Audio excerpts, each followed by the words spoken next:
I don't get what I want, I get what I need. Every single day I'm heading off to my dream, and I get everything that I damn well please. I don't give a damn if you all listening to me, cause I run it. I'm the only one that really want it. I'm the only one that's really on it. I'm just being on it. Kumusta mga kaibigan? May bagong pag-uusapan na naman tayo ngayon. Pero bago nga yan, ay huwag nating kalimutang i-like ang video, mag-subscribe at i-click na rin ang notification bell para lagi tayong ma-inform sa mga interesting basketball update. Shoutout nga pala kay Mark J. Perez, bumili ng sapatos, at maraming salamat sa iyo kaibigan.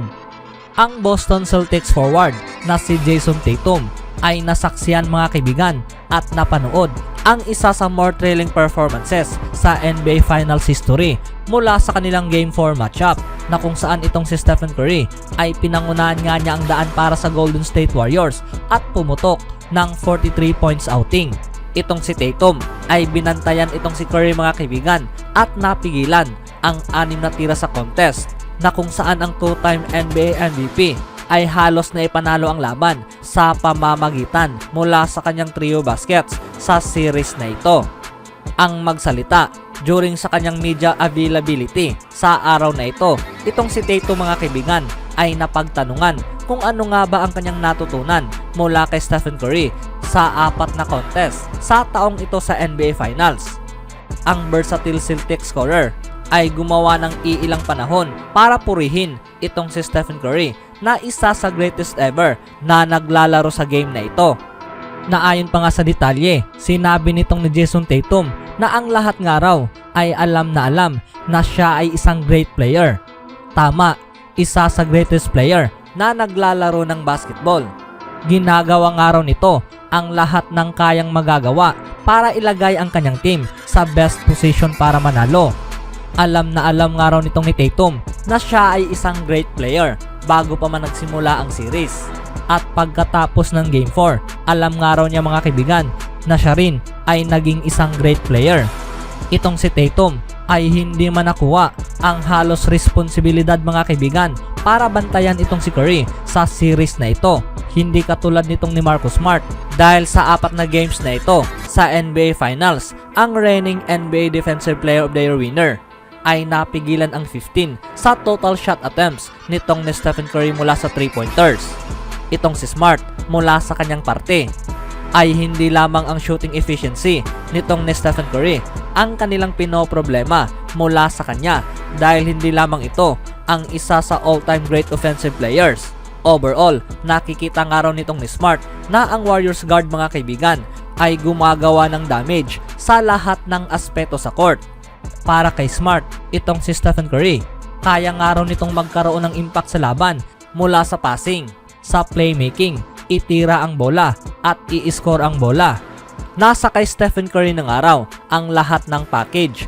Kailangan mo nga raw gawin ang lahat ng bagay nang sa gayon ay pigilan itong si Curry. At hindi nga raw lahat ng mga players ay kayang gawin ito. Aminado nga itong si Smart mga kaibigan na sa dami-dami na naglalaro ngayon sa liga, hindi nga raw nila kayang gawin ang mga bagay na ito, lalong-lalo na nga raw mula sa depensa na kaya ring mangibabaw nitong ni Stephen Curry. Ngunit para kay Smart mga kaibigan, willing nga raw itong harapin ang challenge na ito at pumasok sa court para gawin ang trabaho na gwardiyahan itong si Stephen Curry. Sa isang napakalaking imahe, ang halos atensyon mga kaibigan ay natitiyak na kung paano nga ba pipigilan ng Celtics head coach na si Ime Udoka para gawin ang iilang plano at gumawa ng defensive game plan in order na ma-contain itong si Stephen Curry sa paparating na Game 5.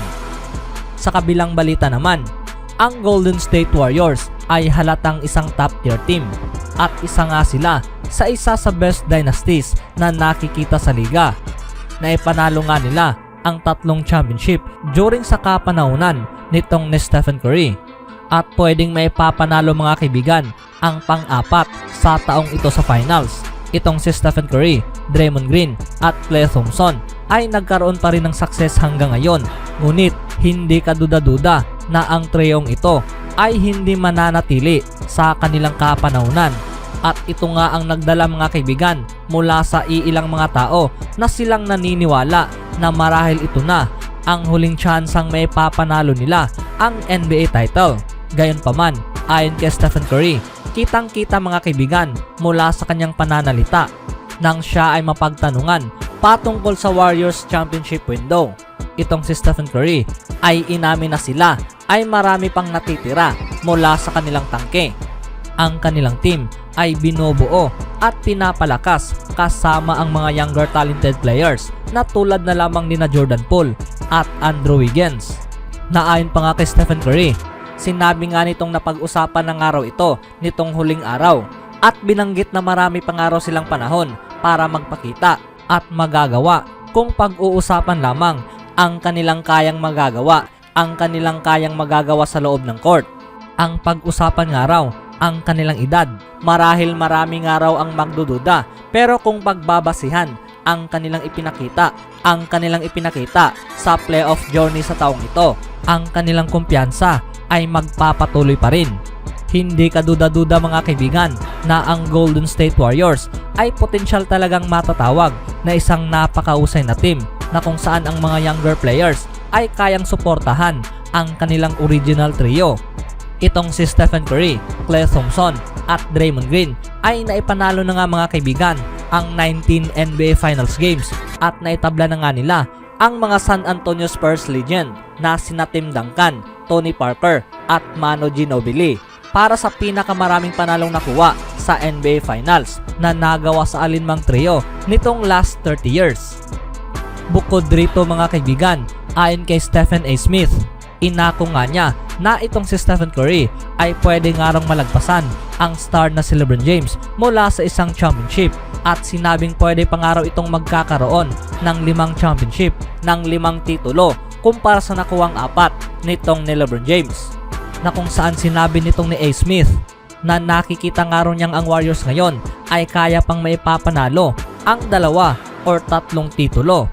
Kung iisipin nga raw ang patungkol dito kay Stephen Curry at kung iisipin ang patungkol dito kay Klay Thompson, maging ang patungkol kay Draymond Green, mas lalo nga raw silang magkakaroon ng napakalaking tsansa kung mapapabilang ang isipin ang patungkol dito kay Jordan Poole.